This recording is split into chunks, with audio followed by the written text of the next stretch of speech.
शिमला में भुंतर हवाई अड्डा विस्तार के लिए मिली वन स्वीकृति। सीएम सुखविंदर सिंह सुक्खू ने दी जानकारी, कहा पर्यटन गतिविधियों को मिलेगा बढ़ावा। ऊना में सहकारी प्रशिक्षण संस्थान का शिलान्यास। उप मुख्यमंत्री मुकेश अग्निहोत्री ने किया शिलान्यास, कहा मियां हीरा सिंह ने जलाई सहकारिता आंदोलन की अलग। शिमला में इंजीनियर भवन में सम्मान समारोह का किया आयोजन। समारोह में पीडब्ल्यूडी के कर्मचारियों को किया सम्मानित। आपदा में बेहतरीन कार्य करने के लिए किया सम्मानित। सिरमौर के पच्छाद विधानसभा पहुंचे उपाध्यक्ष विनय कुमार। पार्टी कार्यकर्ताओं ने किया स्वागत। उपाध्यक्ष ने सीएम सुक्खू का जताया आभार। शिमला में अभ्यर्थियों ने जेओए आईटी पोस्ट कोड 817 का किया विरोध प्रदर्शन। रिजल्ट निकालने की लगाई सरकार से गुहार। सरकार को दी आमरण अनशन की चेतावनी। नमस्कार, खबर हिमाचल प्रदेश देख रहे हैं आप और मैं हूं आपके साथ ज्योति। मुख्यमंत्री सुखविंदर सिंह सुक्खू ने कहा कि भुंतर हवाई अड्डे के विस्तार के लिए वन स्वीकृति मिल गई है। इससे कुल्लू घाटी की सुरम्य वादियों के एंट्री रूट में महत्वपूर्ण हवाई पट्टी के विस्तार मार्ग को शुरू हुआ है। साथ ही साथ उन्होंने ये भी कहा कि इस परियोजना के विस्तार के लिए वन अधिनियम के तहत आवश्यक स्वीकृतियां सुनिश्चित करते हुए अब हवाई अड्डे के विस्तारीकरण का कार्य आरंभ हो सकेगा।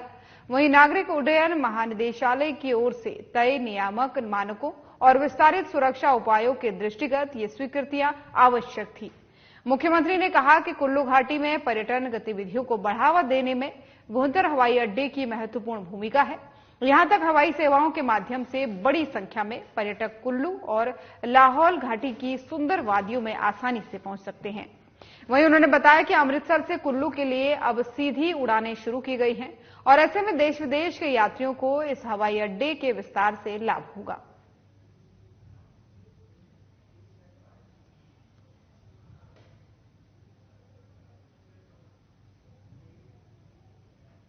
और अब खबर ऊना से है, जहां उप मुख्यमंत्री मुकेश अग्निहोत्री ने कहा कि हरोली विधानसभा क्षेत्र में एक ऐसे प्रोजेक्ट की शुरुआत की जा रही है जिसकी अलख पंजावर गांव में जली और उसका प्रकाश पूरे देश में फैला। उन्होंने कहा कि 132 वर्षों के बाद से सहकारिता आंदोलन के जन्मदाता मियां हीरा सिंह को याद कर रहे हैं, जिन्होंने पूरे देश सहकारिता की नींव रखी। उन्होंने कहा कि वर्तमान में गुजरात और महाराष्ट्र राज्यों में सहकारी सोसाइटियां बड़े स्तर पर कार्य कर रही हैं और इन राज्यों में सहकारिता को नंबर 1 विभाग माना जाता है। साथ ही उन्होंने कहा कि सहकारिता आंदोलन पंजावर से आरंभ हुआ, लेकिन 1904 में तमिलनाडु में पहली सहकारी सोसाइटी पंजीकृत हुई थी। उप मुख्यमंत्री ने इस मामले में कहा कि सही अर्थों में सहकारिता की शुरुआत हरोली के पंजावर गांव से हुई है। साथ ही साथ उन्होंने ये भी कहा कि पंजावर में मियां हीरा सिंह सहकारी प्रशिक्षण संस्थान और सामुदायिक केंद्र की बुनियाद रखी गई।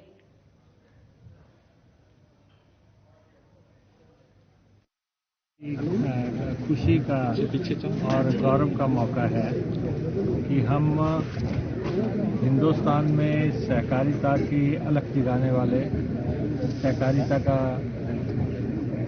थीम देने वाले, सहकारिता का कंसेप्ट देने वाले मियां हीरा सिंह जी, उनकी याद में यहाँ पे एक इंस्टीट्यूट की स्थापना करने जा रहे हैं। प्रशिक्षण केंद्र कम सामुदायिक केंद्र और संस्थान यहाँ पे उसकी बुनियाद आज रखी जा रही है। और आज से लगभग 130-32 साल पहले उन्होंने यहाँ से सहकारिता का कंसेप्ट दिया था, लेकिन सहकारिता पूरे विश्व में चली गई, पूरे देश में फैल गई, लेकिन जिस व्यक्ति ने इस सोच को दिया था उसको भुला दिया गया और इसके दावेदार पूरे देश में बहुत जगह से लोग बनने शुरू हो गए।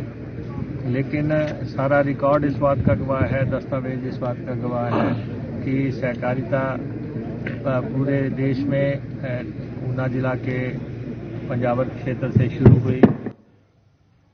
और शिमला में हिमाचल प्रदेश में मानसून के दौरान आई प्राकृतिक आपदा में बेहतरीन कार्य करने के लिए लोक निर्माण विभाग कर्मचारियों को सम्मानित किया गया है। शिमला इंजीनियर भवन में आयोजित सम्मान समारोह में लोक निर्माण विभाग मंत्री विक्रमादित्य सिंह ने विभाग के इंजीनियर और कर्मचारियों को सम्मानित किया और भविष्य में अपनी सेवाएं इसी तरह से देने की अपील की है। इस मौके पर उनके साथ मुख्य संसदीय सचिव संजय अवस्थी भी विशेष रूप से मौजूद रहे। वहीं विक्रमादित्य सिंह ने इस दौरान कहा कि विभाग की ओर से सम्मान समारोह का आयोजन किया गया है, जिसमें विभाग के विभिन्न स्तर के कर्मचारियों और इंजीनियर को सम्मानित किया गया। आपदा के समय में प्रदेश में भारी तबाही हुई, जिसमें 4000 के करीब सड़कें बंद हुई। ऐसे में विभाग के कर्मचारियों ने कड़ी मेहनत के साथ उन सड़कों को बहाल करने का काम किया। साथ ही कर्मचारियों को सम्मान के साथ साथ आगामी समय में बेहतर ढंग से काम करने के लिए आग्रह भी किया गया। आज हमारे विभाग लोक निर्माण द्वारा हमारे जो उत्कृष्ट अभियंता और जेईस, एसडीओज और विभाग के और जो हमारे अधिकारी और कर्मचारी हैं, उनको सम्मानित करने का ये कार्यक्रम आज डिपार्टमेंट द्वारा यहाँ पे शिमला में रखा गया है, जिसमें पूरे प्रदेश से पीडब्ल्यूडी के अलग अलग स्तर के हमारे सभी कर्मचारी और इंजीनियर्स, उनको विभाग द्वारा सम्मानित किया गया है। आप जानते हैं प्रदेश में आपदा के समय में बहुत सा नुकसान पूरे प्रदेश को हुआ और उसमें लोक निर्माण विभाग ने एक बहुत ही अहम कड़ी निभाकर प्रदेश की विभिन्न सड़कों को खोलने का और बहाल करने का काम किया। एक समय ऐसा था जब प्रदेश में करीबन 4000 सड़कें बंद हो गई थी और सेब का सीजन प्रदेश के अंदर उस समय चरम सीमा पे था। उसको खोलने का कार्य हमारे सभी इंजीनियर्स ने एक टीम वर्क के साथ किया।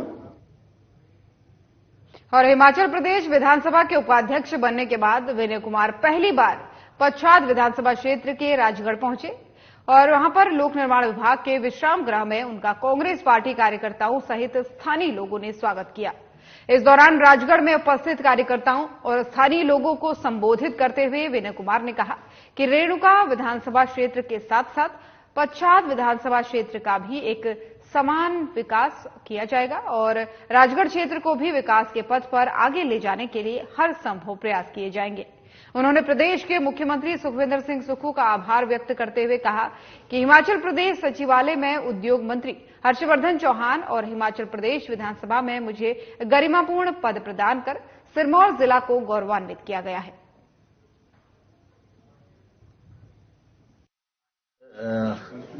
हमारा यहाँ राजगढ़ का दौरा था और राजगढ़ पहुंचे हैं।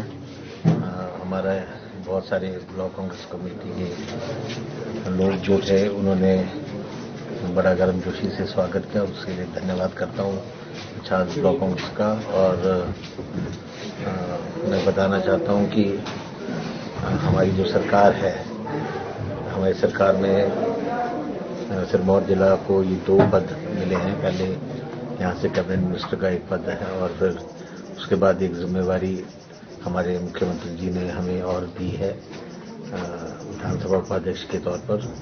तो हम सभी लोगों को बताना चाहते हैं और की जनता को कि बहुत सार्थक सिद्ध होगा ये फैसला जो मुख्यमंत्री जी ने लिया है और हम विश्वास दिलाना चाहते हैं कि जो सरकार की जितनी भी नीतियां हैं, जो हमारी स्कीम्स हैं, उनको हमने जन जन तक पहुंचाना है।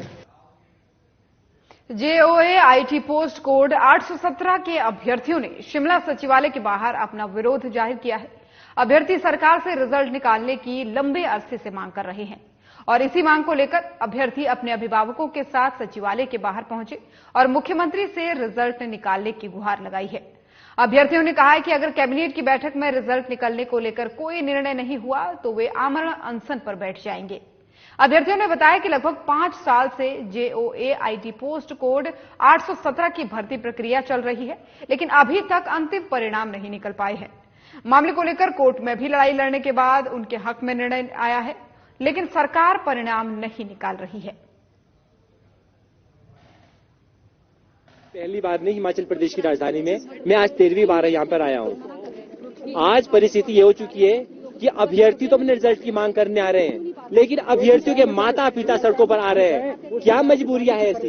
इस मजबूरी के कारण माता पिता को सड़कों पर उतरना पड़ रहा है, क्योंकि उनके अंदर दर्द है कि जिन्होंने अपने पूरे मेहनत की कमाई से अपने बच्चों को पढ़ाया था, आज उनके बच्चे किसी और की गलती से सड़कों पर खड़े हैं। आज मैं आपको हिमाचल प्रदेश की परिस्थिति बताता हूँ। हिमाचल प्रदेश एक छोटा सा पहाड़ी राज्य है, जहां पर जनसंख्या 1 करोड़ से भी कम है, परंतु पूरे भारत में 35% बेरोजगारी दर के साथ पहले नंबर पर है। क्या यह है व्यवस्था परिवर्तन हिमाचल प्रदेश सरकार का कि हिमाचल प्रदेश के बेरोजगार 35% बेरोजगारी के साथ हिमाचल प्रदेश पूरे भारत में पहले स्थान पर है? हाँ, हमारे 2 बच्चों का दोनों का क्लियर हो रखा है। बहुत दुख होता है बच्चों को देख के, दिन रात बच्चों ने मेहनत करके, दिन रात एक करके, हम साक्षी है खुद अपने बच्चों के। नहीं तो नौकरी तो दिल्ली में भी कर सकते थे, क्यों हमने अपनी हिमाचल सरकार में, हिमाचल अपने